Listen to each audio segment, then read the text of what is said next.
Going to move on and talk about the business news now on France 24. And Emmanuel Macron's visit to China has been pretty big news for the business world. Contracts worth $15 billion have been signed during the trip. And our business editor, Stephen Carrott, has been sifting through some of the details for us, Stephen.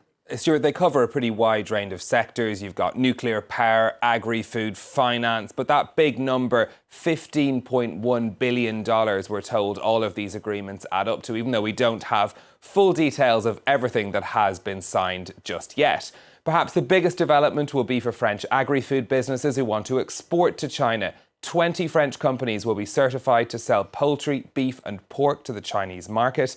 That's opening up a huge opportunity for those firms. Emmanuel Macron saying that he hoped Chinese people would follow President Xi's example of trying French wine and foods that he did on the trade fair in Shanghai on Tuesday. Now, another long-awaited deal was in the nuclear industry. This is to build a nuclear waste treatment plant with France's Orano, formerly part of the Agrifood group. That's now due to be signed in January, but could be worth more than 20 billion euros. So a pretty big deal for that industry. And on the finance front, China has announced that it will sell its first green bonds since 2004, and they'll be sold in Paris. Those bonds worth 4 billion euros.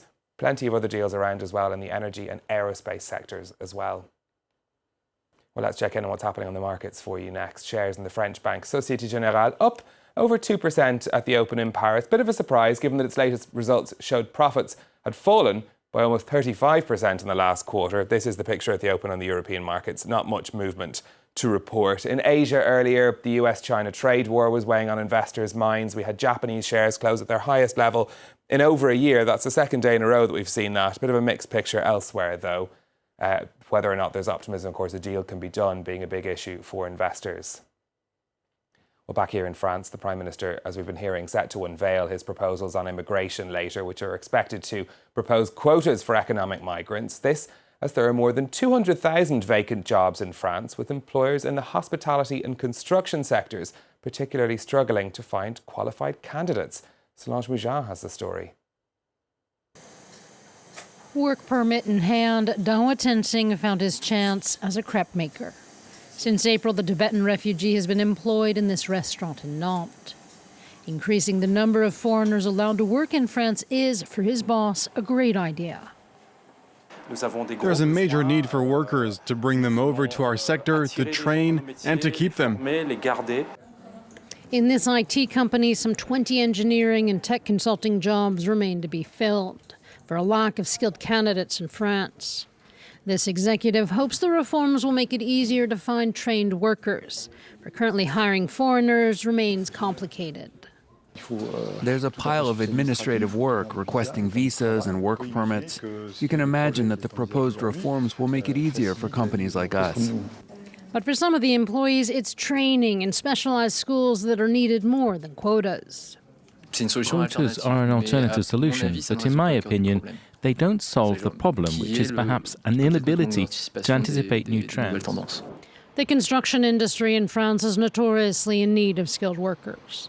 Over the next 5 years, some 46,000 jobs are opening up in the Paris region alone. And the sector's federation has been pushing for more vocational training.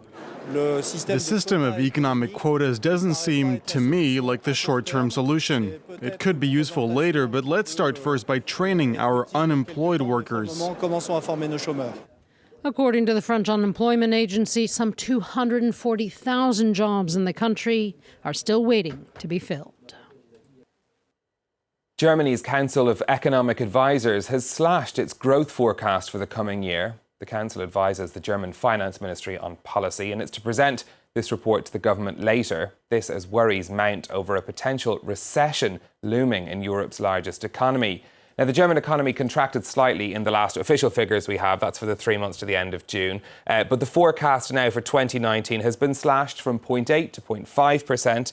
And for 2020, an even bigger reduction, originally 1.7%. That's now been reduced to 0.9%. So worrying times for the German economy. One possible chink of light, though, in new data out today showing that manufacturing orders in the country rose slightly in September. So perhaps some sign of a stabilisation, but the outlook still looking a bit grim. Well, finally for me, has Katy Perry given Harley-Davidson its biggest marketing coup ever? The singer's latest release, Harleys in Hawaii, has been streamed more than 20 million times on Spotify, and the video, featuring the motorcycles of course, has been watched more than 12 million times. Perry also has a huge social media following on Twitter and Instagram, and it's bringing the Harley brand to a key new demographic of potential younger riders, and women in particular. One marketing expert telling the New York Times that the publicity could be valued at over $40 million. And the only thing that Harley-Davidson had to pay for was loaning the bikes for the video shoot.